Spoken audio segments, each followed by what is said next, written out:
With Mayor Pettit, and I appreciate him continuing the extraordinary tradition of Lark Jones and other mayors with Riverside.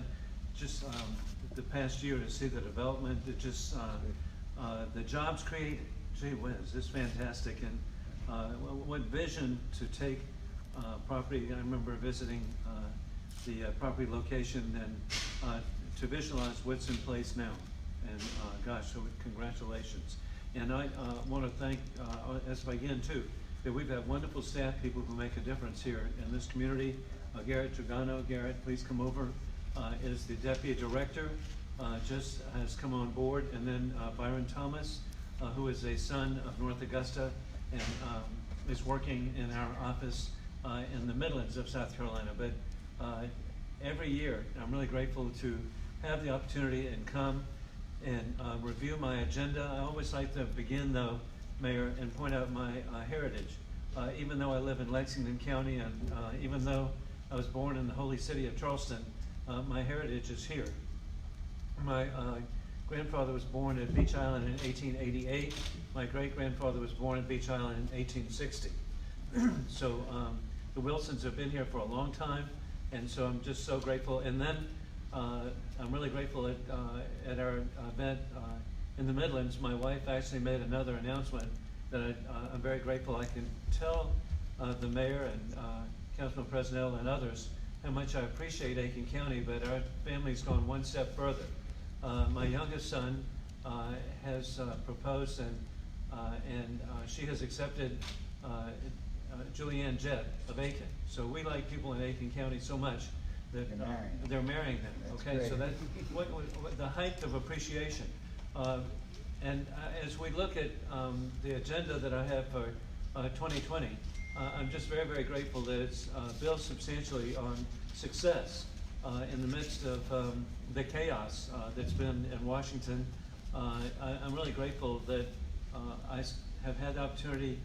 Actually, there is some level of bipartisanship, and I'm just really grateful for the opportunities I've had. Now, beginning, always to me, that's so important to jobs. And what a remarkable time in history.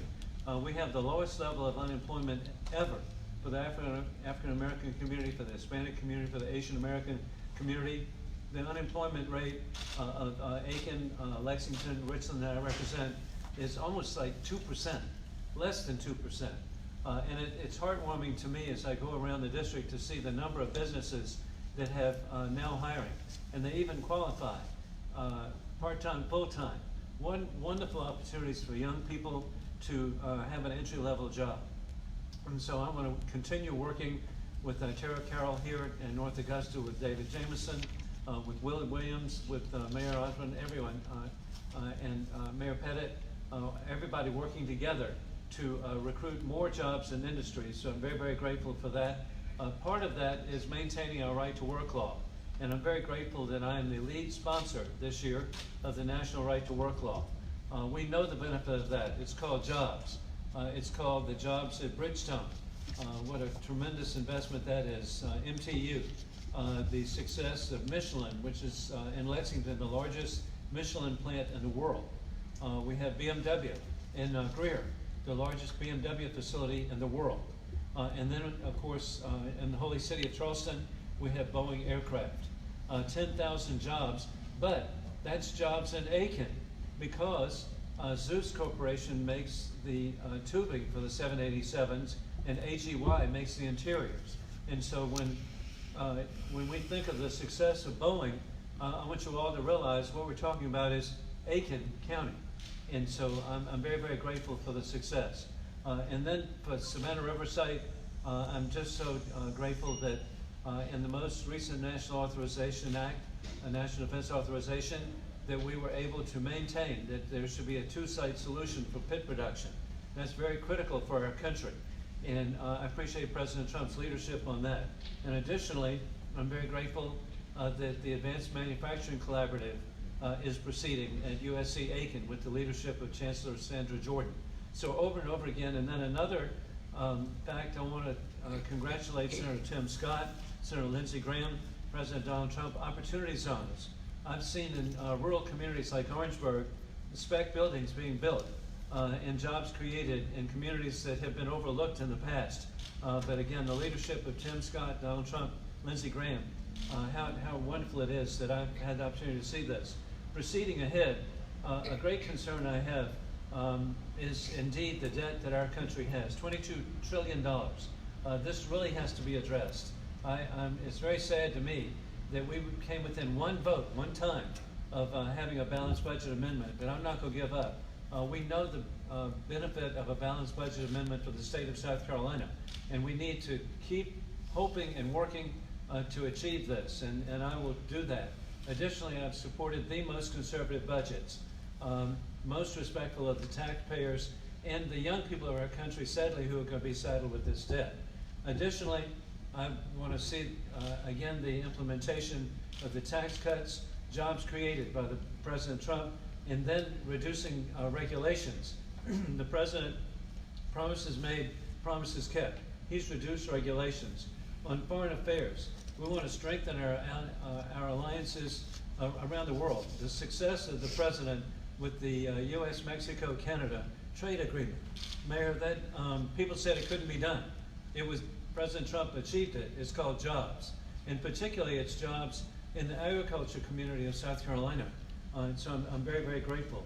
I want to work to grow more foreign jobs in our country. We already see here in this very community, again, the success of MTU, of Germany, of Bridgestone of Japan, of Michelin of France. Over and over again, we've got investments, Swiss Chrono, Sweden. We've got different investments across the district. Then on country caucuses, I'm very grateful to work, and it's bipartisan, to promote interparliamentary exchanges with different countries. I'm the co-chair for Ethiopia, for Morocco, for Bulgaria, for the United Kingdom, for France, for European Union, for Israel. And so it's part of my outreach to do all I can, somewhat in the tradition of Rotary International, to encourage positive relationships around the world. And then I'm really grateful that I've been appointed the ranking member of the Commission on Security and Cooperation in Europe, of the Helsinki Commission, and I work very closely with Chairman Alcee Hastings as we promote better relations between the United States and our strategic allies of Europe. And then jumping ahead, promoting peace through strength. The President demonstrated that today. He told the Iranian terrorists that if they continued as they did last week with a missile attack, killing an American contractor and wounding 4 Americans, but then coming back, the President responded against the terrorist sites, and then Iran provided more terrorists to attack our embassy, and then last night, President Trump took decisive action and eliminated a terrorist who, on his hands, Soleimani has hundreds of Americans by IEDs, by bombing attacks, whatever. And his goal, clearly, was death to America and death to Israel. Well, now he's no longer around. And that's how you handle the global war on terrorism, and that is you defeat the terrorists overseas before they come by safe havens to the United States. And so we have a president who drew a red line and acted on the red line, promises made, promises kept. A huge success I want to give to the Gold Star wives and to veteran service organizations. For 18 years, I've been the lead sponsor of eliminating the widow's tax. This is an offset of DOD and VA benefits to families who have lost a loved one. And I'm really grateful that this year it passed. It actually had 383 co-sponsors, the most co-sponsors of any legislation in Congress this year. And I'm very, very grateful for so many organizations that helped make this possible, and that was included in the National Defense Authorization Act. And it's so meaningful to me that $12,000 per family, 65,000 families are going to benefit by eliminating the widow's tax. This is showing such appreciation of people who understand that freedom is not free. They lost loved ones, and we are showing our appreciation. Then finally, I want to jump ahead to TRICARE, every way that we can promote TRICARE. There's always efforts to try to increase the fee here, the fee there, everywhere. But I'm really grateful on the Armed Services Committee to try to block those fees and have maintain the services that should be. And then with the VA, I'm very grateful working with former Chairman Jeff Miller. He visited the Charlie Norwood VA Hospital, the Dorn VA Hospital in Columbia, and with his leadership and working very closely with him, we have reformed the VA system to better serve our veterans and veterans' families. And so this is what I will be working for in the future.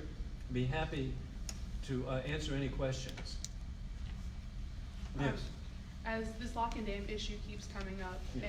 and it's more important to different people, you know, there are more players getting involved in the state of South Carolina's lawsuit with the Georgia Ports Authority and the city of Augusta. What is the importance of that lawsuit, and what do the next steps look like for the lock and dam? 114.5. That's what the pool should be. And I've enjoyed working with the mayor. This is by state with Mayor Hardy, with Congressman Rick Allen. Both U.S. senators of both states have been involved. And then, of course, I'm very grateful that the Attorney General of South Carolina, my number one son, Alan Wilson, has filed a lawsuit on this issue. But to me, it's perfectly clear, and that is the WIN Act provided that the pool should be maintained at 114.5. We've already seen when they did a estimate of what the consequence would be by lowering what would occur, it was disastrous. And so we don't need to learn that again. And so I will be working, and I appreciate Governor Henry McMaster has been outspoken on this. And so every level of government has been unified to work together on both sides of the Savannah River because the pool needs to be maintained, 114.5. And the lawsuit seeks to stop or slow down the Savannah Harbor deep expansion project. I mean, do you not think that would have a harmful? I want to separate the two. Savannah's a long way away, even though it's the same river. And so to me, they're totally separate. Representing Columbia, I never worry about what's going on at the Port of Charleston. In fact, I support it. I was there for the dredging announcement to make it the deepest on the East Coast. But there are separate issues and should be separated. And I'm really grateful. This is another example which is remarkable, and that is the cooperation between the Port of Savannah and the Port of Charleston, and actually I'm counting on them to work together for a new port at Jasper. So you think South Carolina might drop that demand to stop the project? Well, I leave it to the attorneys. So, okay, I know one thing. We got the best Attorney General that you can imagine with Alan Wilson, and then he's got a legal team that are very, very talented, and I urge people to read the pleadings, Mayor. The pleadings were fantastic. And just one more thing about the lock and dam. I mean, there's been all this talk about Congress addressing the issue. What exactly is Congress doing to fix the situation? Well, again, supporting every effort, and hey, working with the Corps of Engineers, I'm not going to give up. I'm really grateful. My number 4 son is actually a member of the Corps of Engineers, and so I will continue to try to convince them, with the leadership of Mayor Bob Pettit, that 114.5 means 114.5. What's your take on the fact that you guys weren't necessarily briefed about last night's strike from the president? Well, I really would defend what the president did. It needed to be confidential. I give credit to President Barack Obama. There was no notice given on dispatching Osama bin Laden, and I'm glad, because we want to make sure that terrorists understand that wherever they are, they're at risk.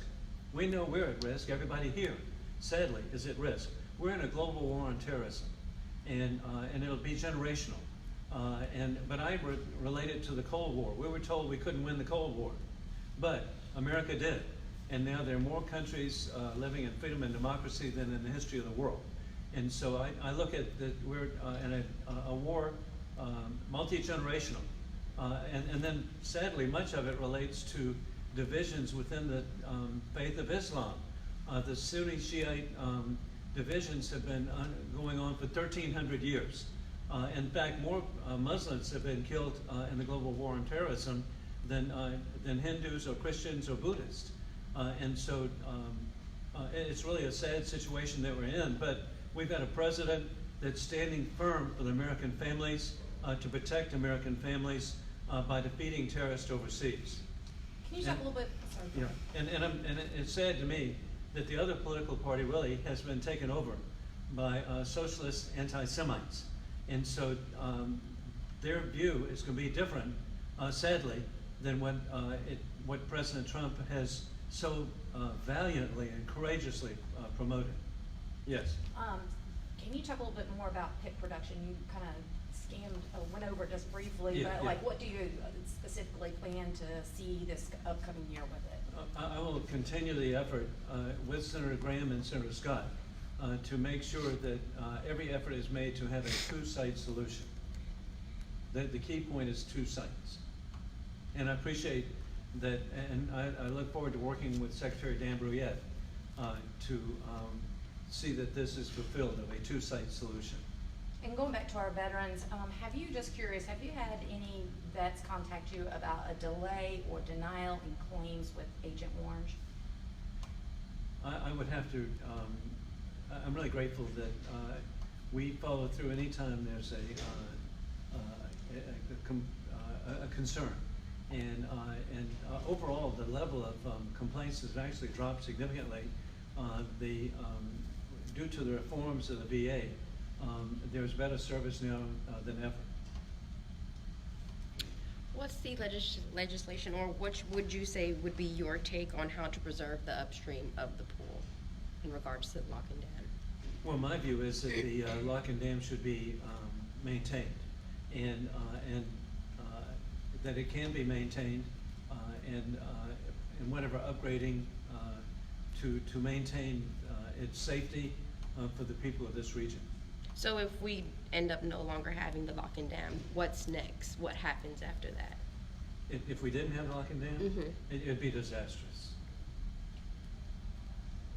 The alternatives that have been presented simply will not work of following the law of maintaining 114.5.